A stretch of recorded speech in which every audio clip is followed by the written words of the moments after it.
Entretien politique avec Nicolas Dainville, maire de La Verrière. Bonjour. Bonjour. Alors, La Verrière, pour situer, c'est une ville d'environ 7000 habitants, proche d'Elancourt, du Mesnil-Saint-Denis, de Maurepas. C'est une ville qui est découpée en plusieurs quartiers, dont un quartier qu'on classe généralement dans le quartier dit difficile, c'est le quartier du Bois de l'Étang. On va y revenir. Mais d'abord. Populaire. Voilà. Populaire, voilà. Politique de la ville. Absolument. Mais je voudrais d'abord qu'on revienne un peu sur cette élection. C'était la deuxième fois que vous vous présentiez comme maire.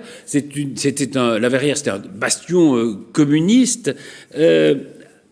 Avec le recul, à quoi vous pensez que vous devez votre élection, outre vos propres qualités? Mais est-ce qu'il y avait, c'est vrai qu'il y avait une division de vos concurrents, mais est-ce qu'il y avait aussi peut-être la volonté de tourner une page historique qui était cette page du communisme municipal?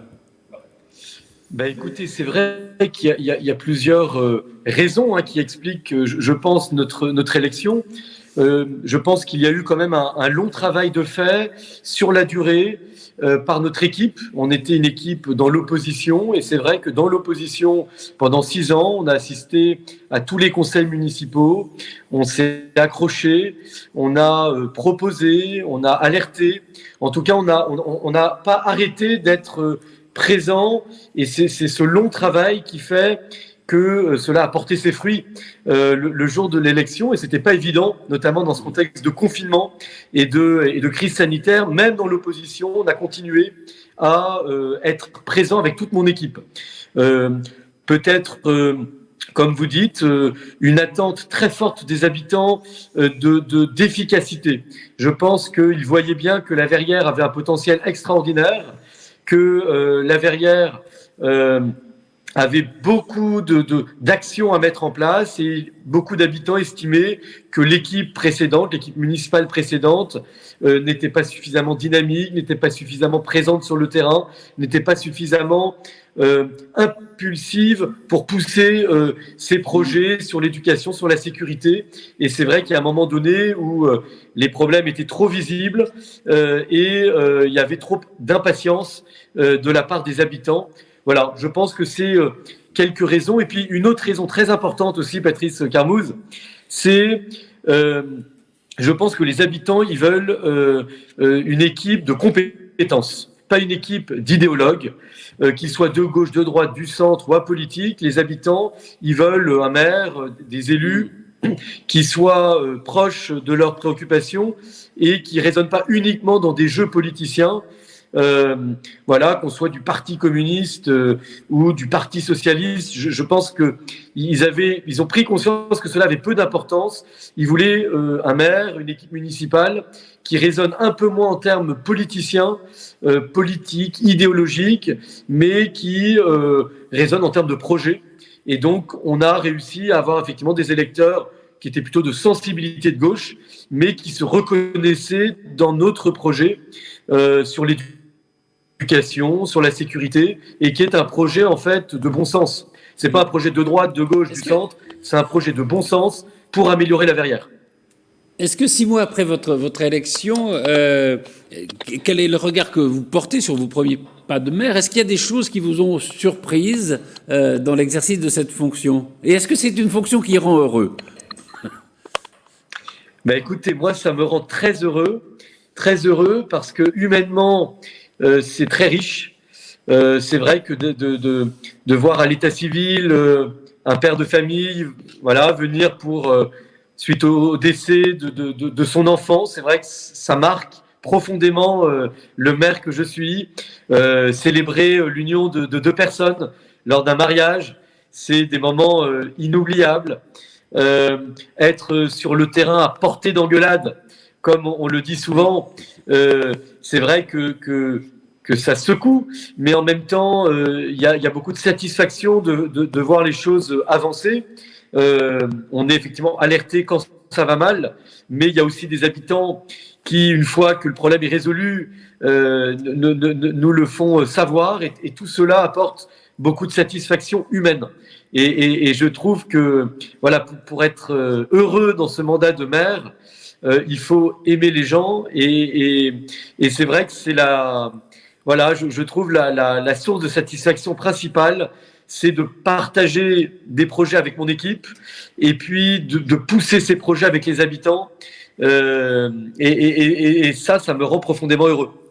Alors, je parlais du quartier de Bois de l'Étang, comme vous disiez, quartier populaire, quartier de la politique de la ville. Vous avez décidé d'y placer des médiateurs. Il y en a 2 qui sont financés en grande partie par l'État, et puis 4 autres, je crois, qui sont des vacataires.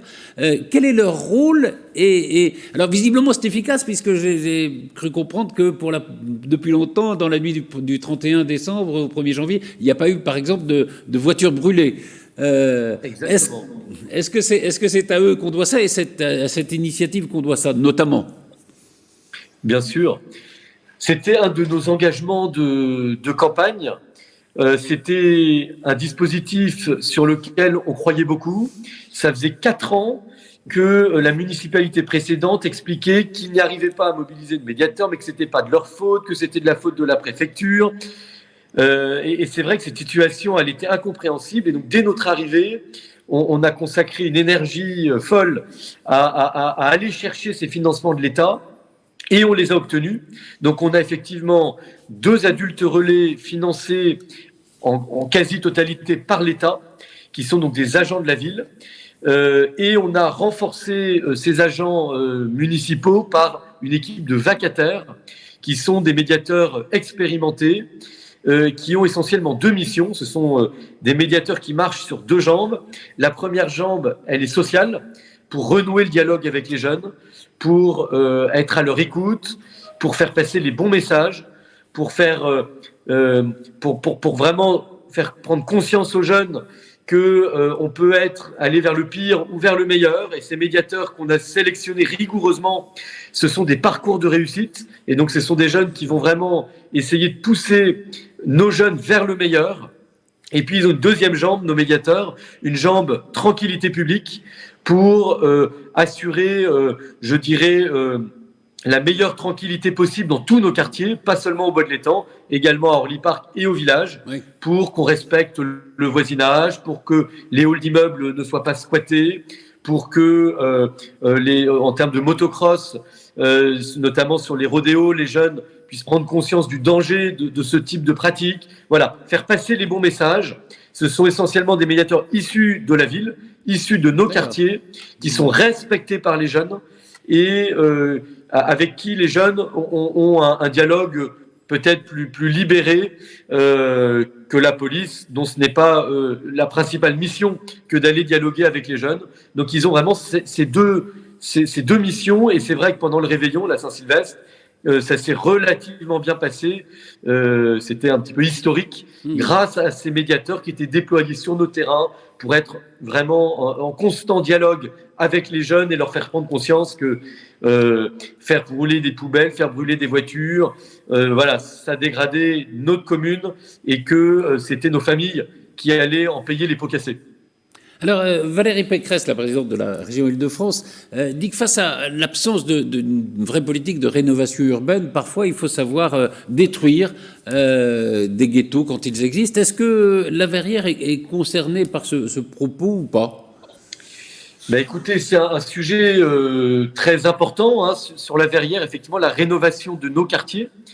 On a déjà engagé une rénovation à venir d'Orly Park avec plusieurs décisions qui ont été prises. On est revenu sur cette maison de quartier qui était prévue par l'ancienne municipalité dans un espace qui n'était pas optimal. Les habitants craignaient des nuisances, notamment sonores ou en termes de stationnement. Donc on a mis fin à cette construction de maison de quartier à cet emplacement-là. Qu'on trouve un nouvel emplacement.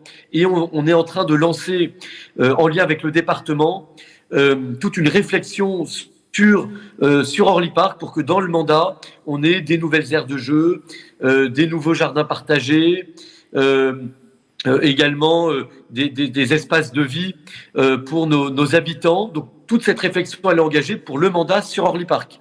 Sur le Bois de l'Étang, on est en train d'étudier toutes les pistes possibles, sans tabou, pour qu'on ait les meilleurs investissements possibles dans notre quartier du Bois de l'Étang, puisqu'on ne peut pas se permettre de laisser le Bois de l'Étang à l'abandon tel qu'il l'avait été depuis trop d'années. Et donc, il faut qu'on réfléchisse collectivement sur une nouvelle entrée de ville pour que on ait une entrée de ville à La Verrière et au Bois de l'Étang qui soit digne de ce nom, toute une réflexion sur les équipements publics, notamment une école qui puisse être la plus innovante et la plus accueillante possible, sur une maison de quartier qui est aujourd'hui très obsolète, sur une offre commerciale qui doit, à mon sens, être plus attractive. On a heureusement des commerçants qui s'implantent et on est très fiers de les avoir, mais il faut que cette zone commerciale puisse aussi avoir peut-être une zone de chalandise plus large, en lien avec la zone d'activité de Trappes-Elancourt. Bref, tous ces sujets-là, il faut qu'on les mette sur la table, sans tabou, pour qu'on ait le maximum d'investissement possible. Et c'est le sujet, je pense, c'est que aujourd'hui, les partenaires sont prêts à nous suivre, mais pas à n'importe quelles conditions. Et donc, il faut qu'on les mobilise pour avoir de l'argent, pour pouvoir apporter des solutions concrètes aux habitants. Et donc, tout ce sujet-là, bien évidemment, qu'on y réfléchit et on aura l'occasion d'en reparler dans les mois qui viennent. Les médiateurs, la rénovation urbaine, est-ce que tout ça, ça appartient finalement à l'une de ce qui était votre priorité pendant la campagne, c'est-à-dire l'éducation? Exactement. C'est un autre grand thème sur lequel on s'investit beaucoup depuis le début de notre mandat. Dès notre arrivée aux responsabilités, on a consacré des moyens pour mettre une ATSEM par classe, pour vraiment accueillir au maximum nos petits-enfants. On a mis le paquet sur la modernisation de toutes nos écoles. Donc on a aujourd'hui un TNI par classe, un tableau numérique interactif. On a également des tablettes tactiles qui sont déployées dans nos écoles. On a également des petits robots pour former nos jeunes à la programmation informatique qui arrivent. On va également miser sur les espaces numériques de travail et on vient de lancer le soutien scolaire en ligne gratuit pour tous les enfants du CP au CM2 pour vraiment miser sur l'égalité des chances à l'école. Quelle que soit notre origine sociale, on aura accès à cette plateforme de cours et d'exercices en ligne qui ont été faits par des enseignants de l'éducation nationale pour vraiment qu'on améliore les résultats scolaires de nos enfants, parce que la réussite, elle n'est pas réservée qu'à quelques enfants, elle doit être le plus élargi possible, le plus accessible possible. Et ça, c'est notre grand combat. C'est la réussite de tous nos enfants, quelle que soit son origine sociale. Merci beaucoup, Nicolas Dainville. Et à très vite pour reparler évidemment de la Verrière et avec des grand autres plaisir. problèmes.